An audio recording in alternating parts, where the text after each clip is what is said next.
world blurred into a crimson haze, each punch a jarring testament to my unraveling.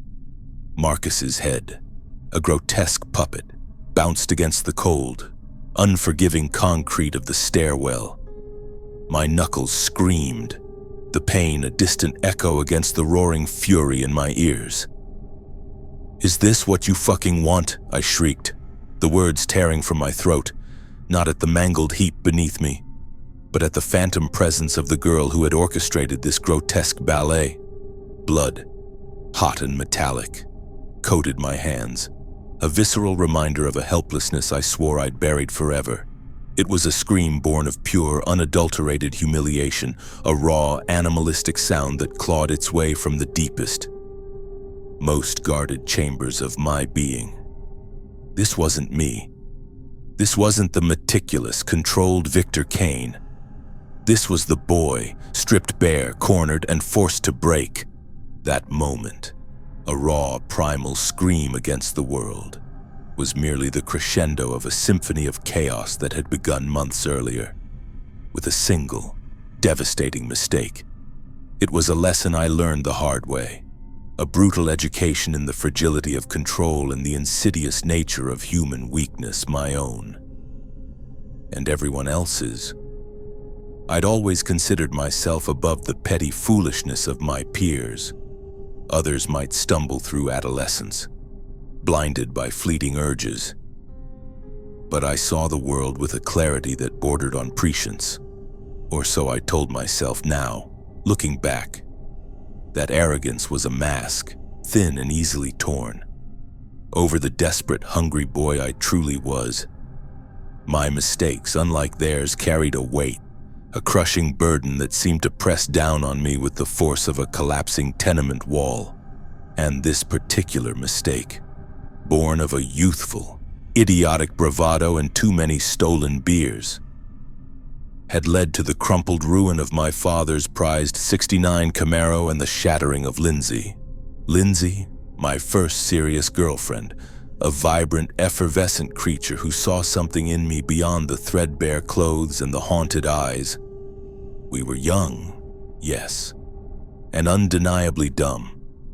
I had envisioned myself a modern-day Gatsby, a hotshot behind the wheel of that gleaming beast, ferrying my porcelain doll to prom, my father.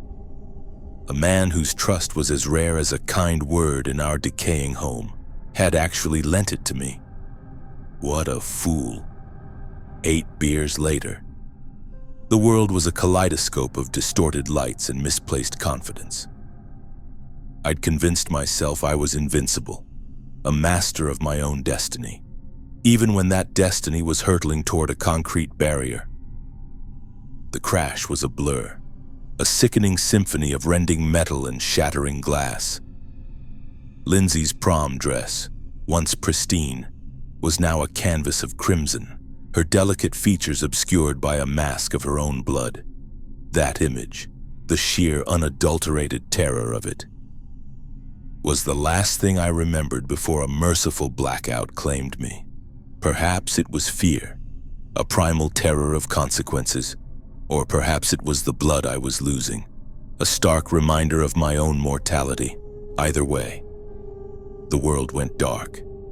The sirens were the first thing that clawed their way through the oppressive haze, a cacophony of wailing, piercing through the fog of my unconsciousness, followed by the blinding, strobing lights that burned behind my eyelids, shouting, frantic and urgent. From paramedics and police officers, it all coalesced into a nightmarish tableau that still, even now, when I'm surrounded by the hushed reverence of a gallery or the clinking of champagne flutes, sends a shiver down my spine. Lindsay and I were torn from the wreckage, treated not as people, but as inert cargo, rushed into separate ambulances and whisked away. The last conscious sensation was the cold, sterile mask clamped over my nose and mouth, followed by an immediate, profound wave of exhaustion, pulling me under once more. Waking up was a terrifying reawakening to a silent, empty hospital room. A single, dim light hummed above, a mocking sun in my personal purgatory, accompanied only by the monotonous, rhythmic beep of a heart rate monitor. Fear, cold and sharp, instantly seized me. Where was Lindsay? Were my parents even aware? A nurse, a doctor, anyone? The silence was deafening, a vacuum that threatened to swallow me whole. I tried to sit up, to assert some control over my surroundings, but my limbs felt like lead, heavy and unresponsive. Then came the true horror.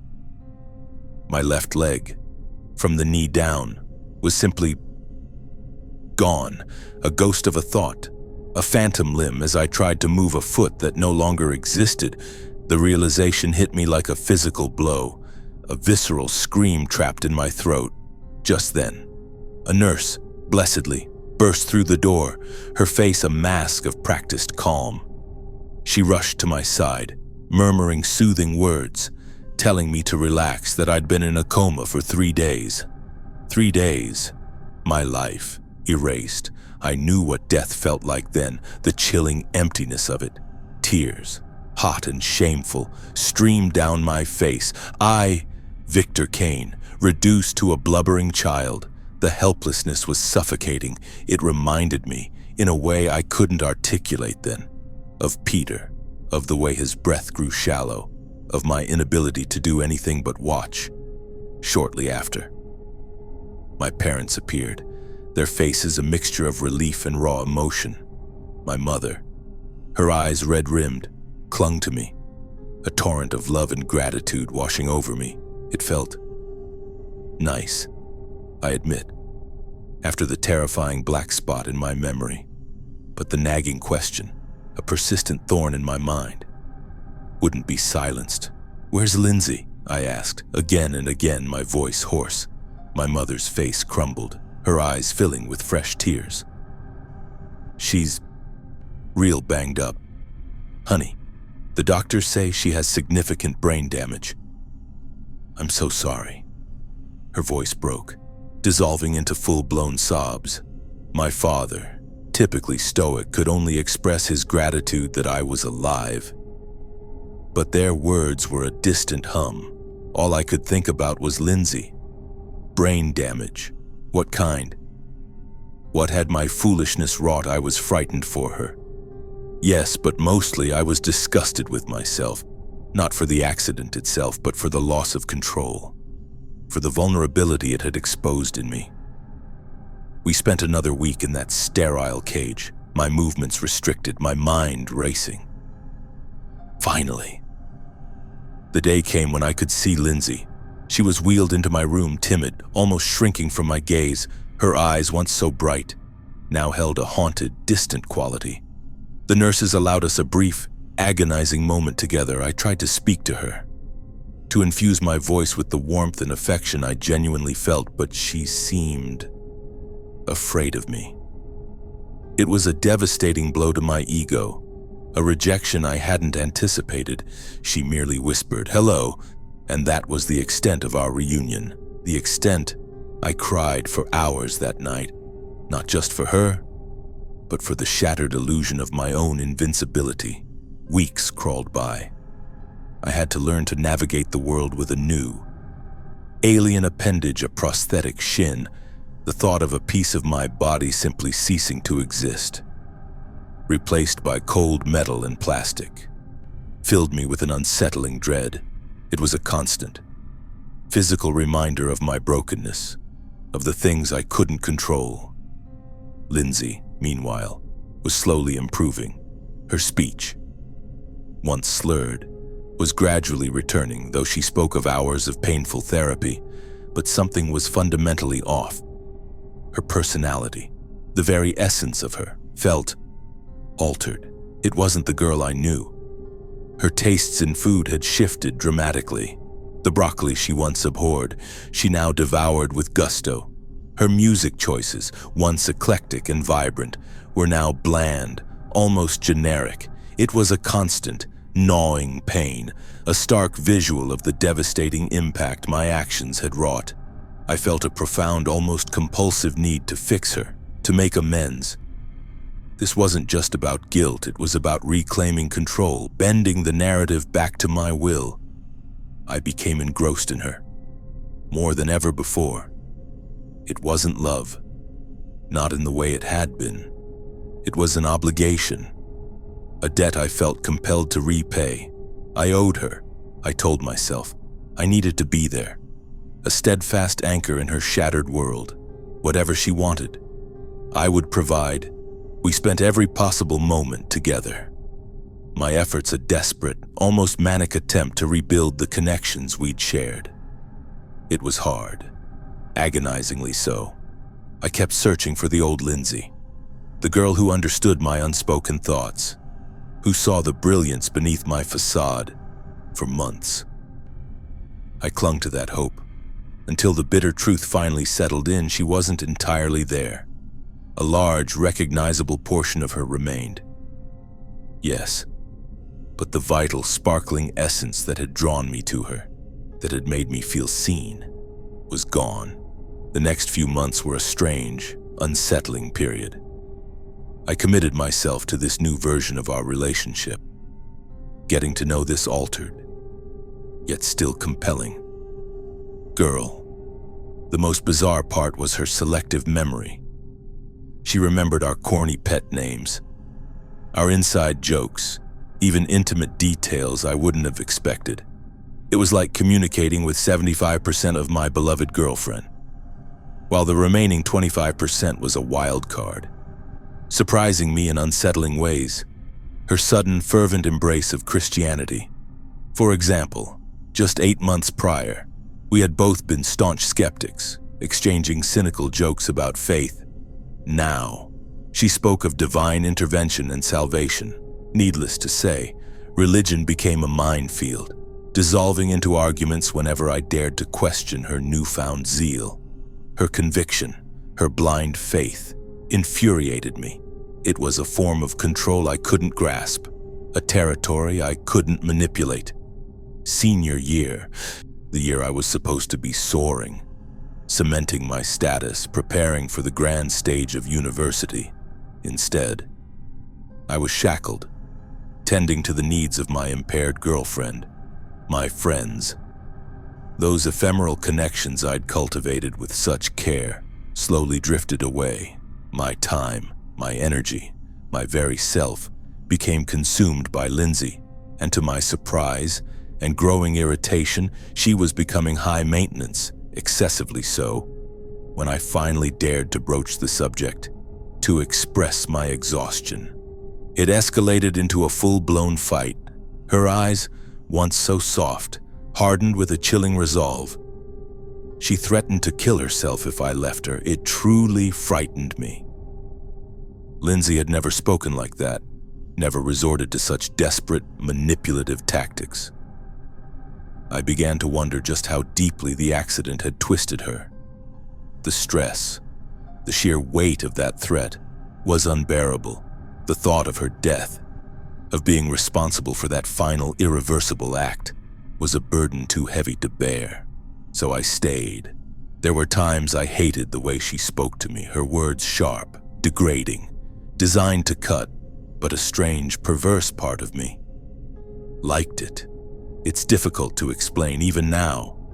Perhaps it was the challenge, the test of my own resilience, or perhaps, and I admit this with a grimace, it had something to do with the sex, if there was one unexpected, unsettling positive from the accident. It was the transformation of Lindsay into a veritable nymphomaniac. We would sneak out of class, seeking refuge in a rarely traveled stairwell, the echo of our illicit encounters bouncing off the concrete walls.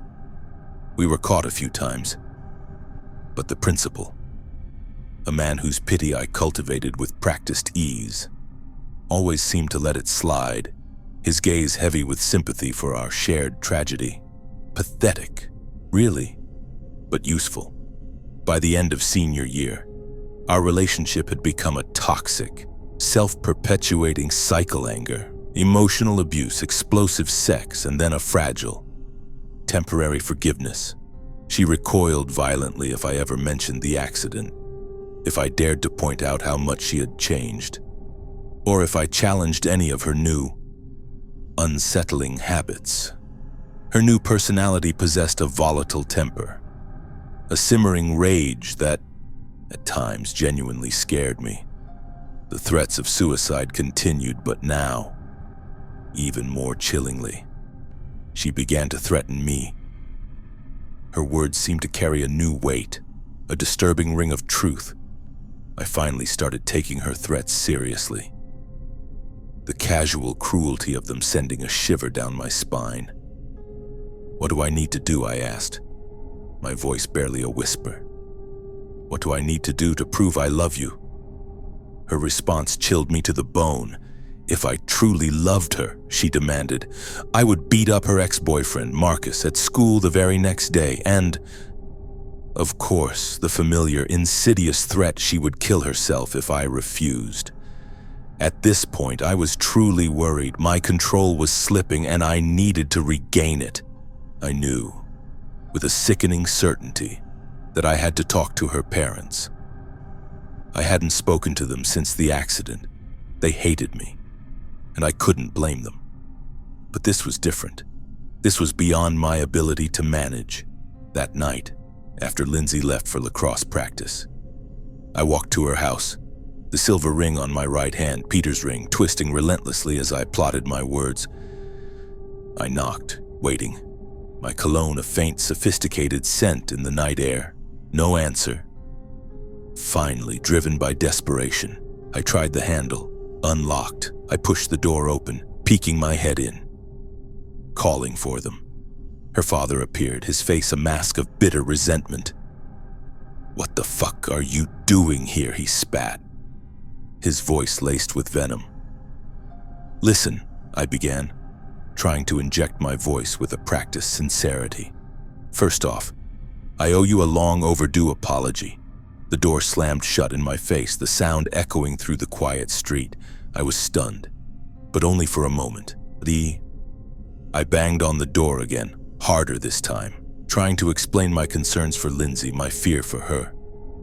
There was no response, just the silence, heavy and mocking. I went home that night, a cold dread settling in my stomach for the next day. Morning arrived, bleak and unforgiving, and I walked to school, each step a reluctant capitulation. By midday, I'd seen Lindsay a few times in the hallway, her eyes following me, a silent question in their depths. Finally, she stopped me, her voice low and insistent. "Meet her by the stairwell after lunch." I nodded, a puppet on her strings, and so I did. And sure enough, the crazy talk began again. "So, are you going to do it?" Her voice was soft, almost a purr, but the steel beneath it was unmistakable. "Lindsay?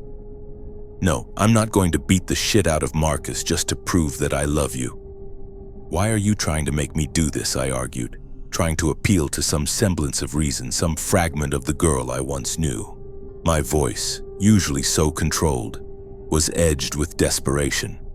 Her eyes narrowed, a predatory glint in their depths. "You can't even do one little thing I ask you to do. When did you become such a pussy?" The familiar degradation. A calculated jab at my masculinity, designed to wound, to provoke. "It's not one little thing. Lindsay, you're asking me to assault your ex-boyfriend just to prove a point that I care about you, and that's fucked up. And I'm not playing your mind games anymore." I stood my ground, my voice rising, a rare crack in my carefully constructed composure. This was a battle for control, and I was losing. Her teeth gritted, a barely suppressed snarl. When I wouldn't bend, wouldn't break. She reached into her backpack, her movements slow, deliberate, almost theatrical. She pulled out a glinting blade, a small knife, and pressed it to her wrist. My breath hitched.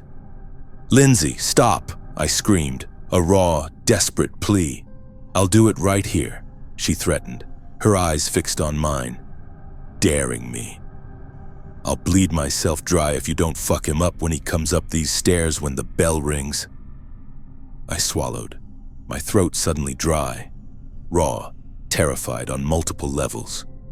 We sat there, the silence punctuated only by the frantic pounding of my heart. I tried to reason with her, to explain how irrational she was being, how this wasn't the answer, but she only pressed the blade harder against her skin.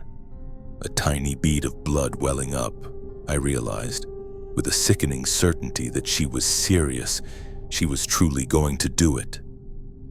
The helplessness was crushing, a familiar weight that brought back the suffocating memory of Peter, of my inability to save him. I considered running, telling someone, anyone, but I was sure she would follow through, that she would do something irreversible if I left. I couldn't risk it, not again. Finally, the bell shrieked, a jarring sound that signaled the end of our twisted play. I looked at her, one last desperate plea in my eyes, trying to articulate the futility, the horror of what she was asking. My mind raced, calculating the consequences, the sheer terror of what I might witness if I didn't comply. I didn't know if I could handle seeing her slit her wrist, the blood blooming against her skin, a grim echo of that prom night. In a brief moment, Marcus appeared, slowly ascending the steps, a casual, almost indifferent expression on his face. He glanced at me, a flicker of confusion in his eyes. "Hey, Mark," I managed, my voice thin, reedy. I couldn't do it. He started to walk past me, oblivious, when Lindsay's voice, a high-pitched, almost feral scream, tore through the air, "Do it!" And then I saw it, a single crimson drop, glistening on her arm as the blade barely broke her skin. That was it, the final straw. Something snapped inside me. A switch flipped, unleashing a torrent of suppressed rage, humiliation, and a desperate, primal need to regain control. I slammed Marcus by his neck to the ground, his head thumping against a stair with a sickening crunch. He groaned in pain, a pathetic, guttural sound, and I began to pummel him, fiercely, relentlessly. His head bounced off the unforgiving concrete as my fists, now raw and bloodied, connected again and again with his face. "Is this what you fucking want?" I screamed, my voice hoarse, guttural, directed at Lindsay, at the world. At the memory of my own helplessness, my fists cracked Marcus's nose, then his eye socket. I continued, a mindless automaton of violence, until he was barely breathing, his face a pulpy, bloody mess, his throat gurgling with each agonizing breath. Moments later, the stairwell erupted into chaos. Numerous figures, teachers, students, swarmed us, tearing me from Marcus, dragging me down the hall, their faces a mixture of horror and revulsion. Lindsay, the architect of this destruction, fled, melting into the crowd, fearing, rightly, that she would be implicated. I sat in the principal's office for what felt like an eternity, the silence punctuated by his righteous indignation. He lectured me, his voice a droning condemnation, telling me he'd given me enough slack, that I'd gone too far this time. I tried to explain, to articulate the torment Lindsay had put me through, the knife, the threats, the suffocating fear that she would kill herself. Finally, my parents arrived, their faces etched with weary disappointment, accompanied by the school counselor. They explained what had happened, showing my parents my bloodied hands, the visceral proof of my outburst. I pleaded, desperately recounting the last few months, every detail of Lindsay's unraveling, the insidious manipulations. The counselor, a woman whose placid demeanor belied a chilling detachment, had a small laptop on her desk, a flash drive plugged into the side. She clicked play. We watched in silence, the security footage of the corner staircase playing out before us. My blood ran cold, a glacial current in my veins. There I stood, alone in the stairwell, bantering to the tiled wall, screaming at nothing. My parents cringing as they watched me mercilessly assault Marcus. Only the two of us, just Marcus and me. Lindsay was nowhere to be seen, It was then, in that moment, watching myself, stripped of my carefully constructed facade, a furious, raving madman, that the true lesson became horrifyingly clear. I hadn't been manipulated by Lindsay. I had been manipulated by my own fear, by my own guilt, by the ghosts of my past. Lindsay had been a mirror, reflecting my deepest insecurities, my profound, unaddressed trauma. The silver ring on my finger felt like a brand, a constant reminder of Peter, of the helplessness that still haunted me that day. I learned that control was not about bending others to my will, but about never, ever letting them see the cracks in my own. I learned that the greatest manipulator was often the one who could make you believe you were the one in control. And I vowed, then and there, that I would never be fooled again, never be weak, never be that helpless boy.